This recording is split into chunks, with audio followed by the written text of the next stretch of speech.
The 49ers 53-man roster is officially cut, and we have all the moves right here. And we're going to talk about some surprising ones, not so surprising, and some questionable moves potentially here. Not all sunshine and rainbows, but hey, the 49ers have finally got down to the 53-man roster, and we are going to take a look at all the moves they have made up until this point, starting right now.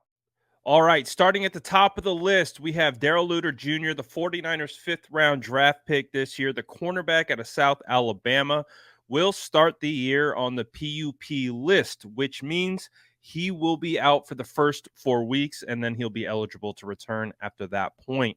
Now, this is where we get our first real shocker of the roster.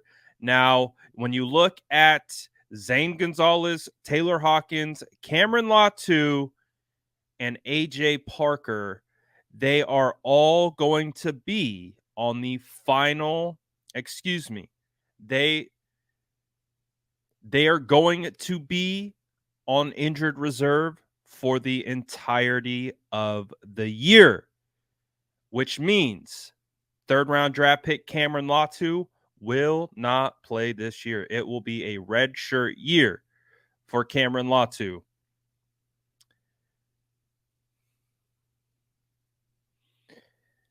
As we continue to move down the list and see the players that have been released, defensive lineman Austin Bryant and Kerry Hyder Jr. are expected to re-sign tomorrow after some additional moves are made.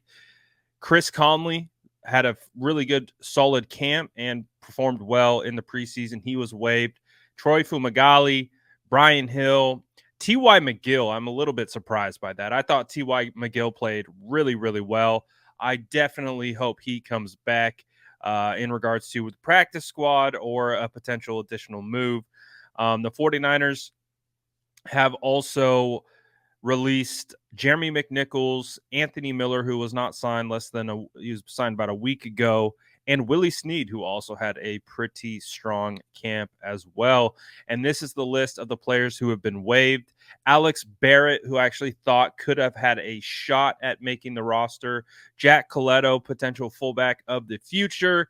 No surprise there. He'll probably be a practice squad guy. Marlon Davidson had a pretty good preseason, but he doesn't make it.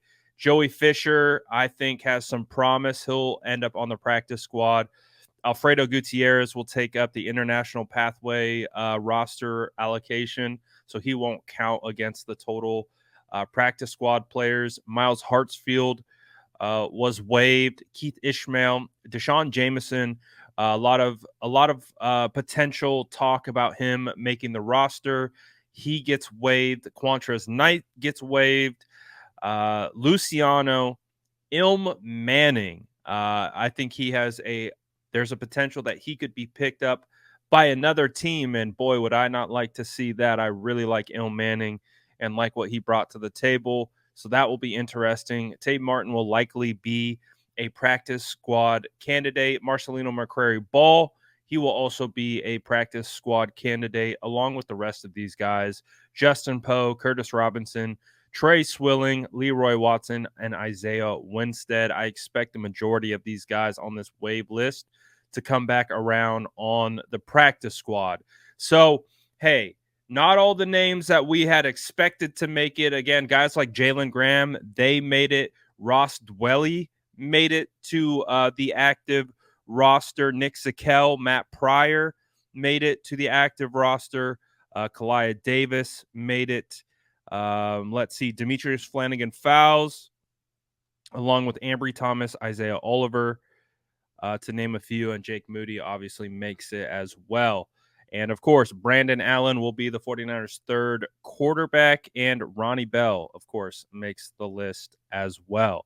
So this is what we got. This is the first breakdown that we have, looking at the players that have been moved and also the players that have made the list. Let me know how you feel about all these moves in the comments below, and make sure to like and subscribe for more updates.